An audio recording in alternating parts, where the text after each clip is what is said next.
We are here at the Scale Up Summit in collaboration with Fortune Magazine, and I'm here with Ari Weizenzweig, who is the co-founding partner of Zingerman's, which is a mini conglomerate now in Ann Arbor, Michigan.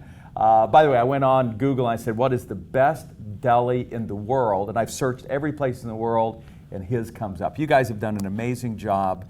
Tell us a little bit about the story, and you're writing a book. What's the latest? We're trying. It's actually beyond the writing. It's in the final layout now. This one will be part 4 in the leadership series I've been doing, and this one will be on the power of beliefs in business. It's been hugely fascinating learning. I'm really excited to get it out there and keep it going. Well, give us a hint. What are you going to be teaching us? Well, it's got 4 essays on beliefs. There's just so many beliefs. I mean, beliefs about people, about the world. Can you trust customers? You don't trust customers. Will people pay for quality? Will they not pay for quality? You know, is teamwork just a platitude, or does it really pay off? And these kind of subsurface level beliefs that's totally driving our behaviors. Our organizations are just manifestations of what's going on. My metaphor, as I was telling you the other day, is that the beliefs are the root system. So it's all below ground. You don't see it, but it's huge. And then the soil is the culture. So rich soil, good root system, you're going to always get good fruit. Poor soil, poor root system, doesn't matter what seed variety, what idea you plant, it's not going to work. So 4 essays on that. Then there's 2 essays on building hope in the workplace, which has also been hugely interesting, something I never paid a drop of attention to. A little bit on the spirit of generosity, some other stuff. So. And you are an anarchist. You know, I started this series as a lapsed anarchist, but the more I work on it, the more I study it and restudy it. I studied in school and I didn't do anything with it for 30-something years. But the more I've been paying attention, as you've heard me speak, whatever, there's a lot of comparable stuff between the free thinking, respect for every individual, engagement of everybody involved, the importance of people believing in their work, i.e. purpose, what we all talk about now, that was commonly written about by the anarchists in 1900, that now is in your book, Jim Collins, my books, that's now called progressive business. So, you know, the common image of chaos is not what it's about any more than the Crusades were the essence of Christianity. I mean, it's an aberration on the periphery, but the core of it is really about respect, free thinking, getting out of the box, all the stuff you teach.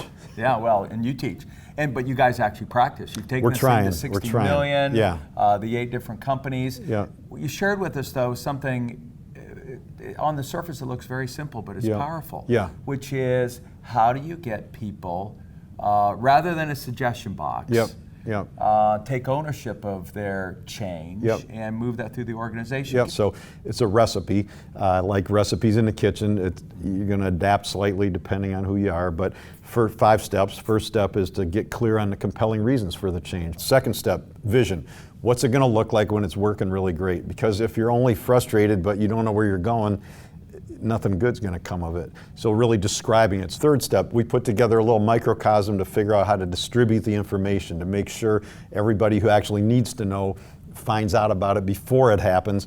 Not like is usually done in most organizations, unwittingly. They don't find out till after it's happened, and they're very mad when their parking spot got moved. The 4th step is to actually, through the wisdom of that microcosm, is to reach out to the people impacted, go over the change with them, and then have them design the action plan. So instead of the old model, which is the boss sits in the back room and writes out, you know, here's the checklist, okay, Billy, you do this, Susie, you do this. It's like, well, you guys, what do we have to do? So you're pushing people to think like leaders, and again, the ownership, the buy-in's going up, and then the 5th step is to actually do it. And, you know, that's where most people start, is with doing it, but they haven't really done the homework. And, you know, I get this sense that your power is you've got 1,000 little things happening all the time, and if you can kind of make a 1% improvement every week, compound interest has been your friend. Yeah, and this is, you know, General McChrystal spoke about the idea of the leader as the gardener, and my girlfriend's actually a gardener, but my metaphor in the next book, like I said, is all root system and culture. So in an ecosystem, you have to understand in nature, each little thing is impacting everything else. And the silo mindset of the sort of 20th century industrial model of business ignores that, but it's unnatural. So when people don't understand that a little bit of frustration on the part of a frontline employee could cause you to lose your biggest customer through rude phone service, they're not thinking big. And we want to think about the whole ecosystem, and it's really just made up of little things. Ari, So great to have you here. It's an honor to be here. Everybody visits, heads to Ann Arbor, visits. Come on. Plus, you're online anyway, so we can. We are online. Zingermans.com is the mail order for food. Zingtrain.com is all our training seminars and the business books. And my email is ari@zingermans.com. I'd be happy to dialogue with anybody in your peer group. Looking forward to reading the new book. Thank you, man.